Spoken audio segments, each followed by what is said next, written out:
नमस्कार फ्रेंड्स, मैं हूं डॉक्टर उमा श्री। आज मैं मुहूर्त पर बात करूंगी कि किस चीज़ के लिए कौन सा मुहूर्त सही रहता है। आज मैं आपको बता रही हूं दवाई से संबंधित एक खास जानकारी। बहुत से लोग ऐसे कहते हैं कि दवा लेने के बाद भी उनका स्वास्थ्य सही नहीं हो रहा है, तो ऐसे लोग यदि विश्वास करते हैं तो ये प्रयोग करके देखें। इसके अलावा मुहूर्त के अलावा मैं और भी ऐसी जानकारी दूँगी जो आपके स्वास्थ्य को बेहतर बना सकती है। मैं हूँ डॉक्टर उमा श्री, आपकी अपनी ज्योतिषी। 23 वर्षों से ज्योतिष पर कार्य कर रही हूँ। आप अपनी कुंडली का परामर्श भी ले सकते हैं। यदि आपका स्वास्थ्य बहुत समय से खराब है तो ऐसे स्टोन या ऐसे व्रत उपवास और दान जाप करके आप अपने स्वास्थ्य को बेहतर बना सकते हैं। इसके लिए आप हमसे संपर्क करिए और 15 जुलाई 2020 तक आपको लाभान्वित किया जा सकता है, क्योंकि मात्र 1100 में आपको एक सवाल का जवाब दिया जा रहा है। तो बिना देरी के संपर्क कीजिए और इस ऑफर का लाभ उठाइए। बाद में इसके लिए आपको 4 से 5 हज़ार देने पड़ सकते हैं और अन्य जगहों पर जहां आपको लूटा जाता है 10 हज़ार 20 हज़ार भी आपको देने पड़ सकते हैं। इसके अलावा महंगे उपाय आपको बताए जाते हैं। आपको ये कहा जाता है कि रत्न हमसे खरीदो, यंत्र हमसे खरीदो, काली कौड़ियाँ हमसे खरीदो। बहुत सारी चीज़ें आपको बेचते हैं लोग और बेवकूफ़ बनाते हैं। आपसे फ्री में आपका पूरा डाटा ले लेते हैं कि हम आपके लिए ये अनुष्ठान करेंगे, वो अनुष्ठान करेंगे। तो ऐसे लोगों से आप बचिए और अपने जीवन को थोड़ा सा सुरक्षित करके रखिए, क्योंकि बहुत से तांत्रिक क्रियाएं भी होती हैं। आपकी डिटेल्स वगैरह जब कोई व्यक्ति फ्री फोकट में लेता है तो आपके ऊपर बलाएं भी छोड़ सकता है। इसलिए ऐसे लोगों से सावधान रहें। आपकी पूजा पाठ आपके स्वयं के द्वारा की हुई फलीभूत होती है, किसी और व्यक्ति के द्वारा नहीं। जब पूजा पाठ करने का आपके पास टाइम ही नहीं है, दूसरों को आप कह रहे हो कि श्रावण में कोई अनुष्ठान कर रहा है तो भाई हमारे नाम से भी कर दो, तो क्या फ़ायदा? क्या फ़ायदा? क्या आपकी जगह कोई परीक्षा देने जा सकता है? क्या भूख लग रही है तो रोटी आपकी जगह कोई खाएगा तो आपका पेट भर जाएगा? नहीं भरेगा ना। तो भगवान के साथ ही ऐसा भेदभाव क्यों कर रहे हो? एक तरफ तो आप किसी परमात्मा में बहुत ज़्यादा श्रद्धा रख रहे हो, दूसरा आपके पास टाइम ही नहीं है उनके लिए कुछ अनुष्ठान पूजा करने का।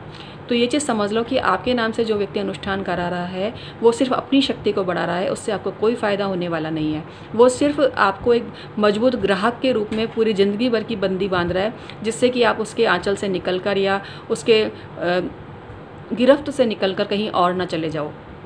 तो इसलिए इस चीज़ों से बचो। आप जो भी आप पूजा पाठ करते हो, अनुष्ठान करते हो, मंत्र जाप करते हो, यदि वो स्वयं कर सको तो ठीक है, अन्यथा अपना टाइम बिल्कुल भी वेस्ट मत करो। नहीं तो ज़िंदगी भर आपका शोषण ही होता रहेगा और आप मानसिक रूप से गुलाम बने रहोगे। आप अपने अंदर के इंसान पर कभी भरोसा नहीं कर पाओगे। आपका आत्मविश्वास दिनों दिन डाउन होता चला जाएगा। तो यहाँ हम आपको ऐसे उपाय बताते हैं जो आपकी ज़िंदगी को सार्थक बना सकें। चलिए, भूमिका काफ़ी लंबी हो गई। आप चाहें तो हमसे परामर्श लीजिए, ये आपकी इच्छा है, लेकिन 23 वर्षों का अच्छा खासा अनुभव है। सही लोगों से जुड़िए, सही जानकारी प्राप्त करिए, ये आपका राइट है।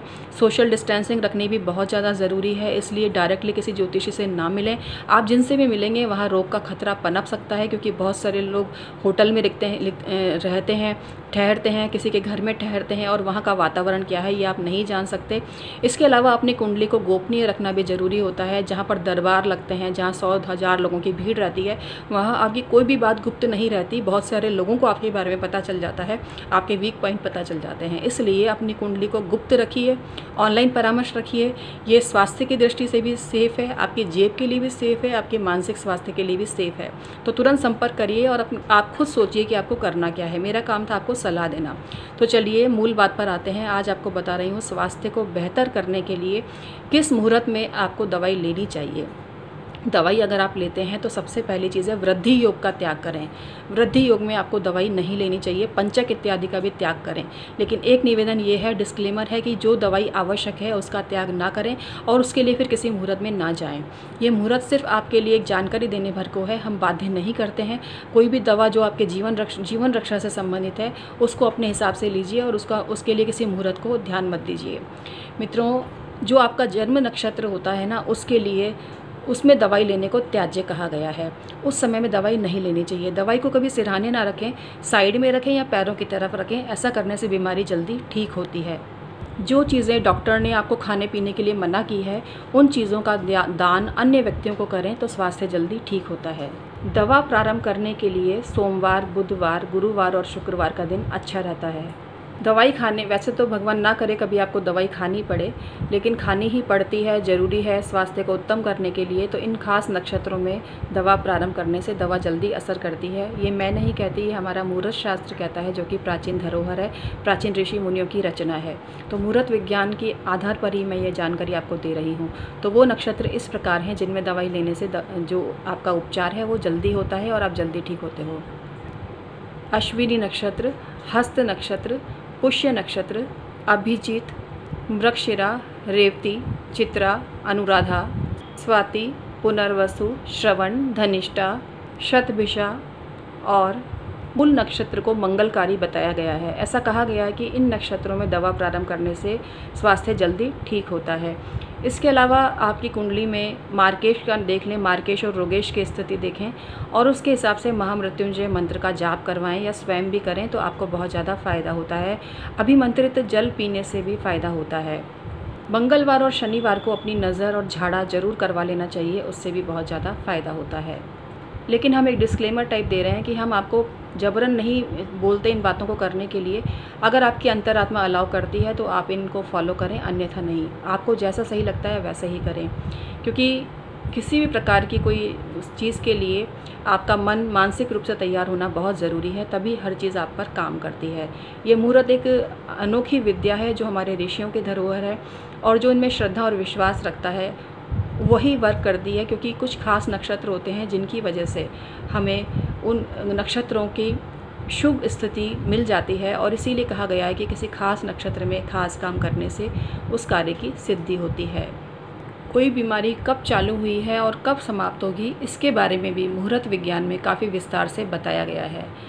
ये जानकारी मैं आपको प्राचीन ग्रंथ में वर्णित है और उसके हिसाब से मैं आपको बता रही हूँ, तो इसको आप लेकर बहुत ज़्यादा परेशान ना हो। लेकिन ये वर्णित किया गया है कि इस नक्षत्र में जो भी रोग प्रारंभ होगा वो कब तक ठीक होगा, ये बताया गया है। तो आइए शुरू करते हैं इस बात को भी। जिस दिन कोई रोग प्रारंभ हुआ, डायग्नोस हुआ और उस दिन यदि स्वाति, ज्येष्ठा, आर्द्रा, आश्लेषा नक्षत्र हो तो ऐसा कहा गया है कि स्वास्थ्य पर खतरा मंडराता है और व्यक्ति के स्वास्थ्य को सही होने में काफ़ी मुश्किल आती है। ग्रंथों में तो काफ़ी गलत सलत से मतलब काफ़ी डराने वाली चीज़ कही गई है, वो मैं आपको नहीं बोल सकती हूँ। मैं सिर्फ इतना ही बोलूँगी कि यदि इन नक्षत्रों में कोई रोग प्रारंभ हुआ है तो आप महामृत्युंजय जप जरूर कराएं और अपनी कुंडली दिखाकर एक मजबूत रत्न जरूर पहन लें जो कि आपका जीवन रत्न है और आपके जीवन की सुरक्षा करता है। इसके अलावा कुछ खास दान भी आप कर सकते हैं जो कि आपकी ज़िंदगी को बढ़ाने वाले हो सकते हैं। तो इन नक्षत्रों में यदि कोई रोग प्रारंभ हो तो ये काम ज़रूर आप कर लें। यहाँ इतना ही उद्देश्य है बताने का, किसी चीज़ से आपको भय नहीं खाना है, क्योंकि जब तक आपको जानकारी नहीं देंगे तब तक आपको पता कैसे चलेगा कि आपको करना क्या है। तो इसको पॉजिटिव ही आपको लेना चाहिए। इसके अलावा तीनों जो पूर्वा है, पूर्वा फाल्गुनी, पूर्वाषाढ़, पूर्वा भाद्रपद, इनमें भी रोग का जो प्रारंभ है होना अच्छा नहीं माना गया है। रेवती और अनुराधा नक्षत्र में जब कोई रोग प्रारंभ होता है तो ऐसा कहा जाता है कि उसको ठीक होने में थोड़ा समय लगता है। भरणी, श्रवण, शतभिषा और शतभिषा नक्षत्र और चित्रा नक्षत्र में यदि रोग प्रारंभ होता है तो ऐसा कहा गया है शास्त्रों में कि 10-11 दिन में वो रोग सही हो जाता है। विशाखा, हस्त और धनिष्ठा में जब कोई रोग प्रारंभ हो या डायग्नोस हो तो ऐसा कहा गया है कि वो 15 दिन में ठीक हो जाता है। मूल, कृतिका और अश्विनी नक्षत्र में प्रारंभ हुए रोग को ठीक होने में 9 दिन का वक्त लगता है, यह मुहूर्त शास्त्र कहता है। मघा नक्षत्र में प्रारंभ हुआ शारीरिक कष्ट 20 दिन में सही हो जाता है।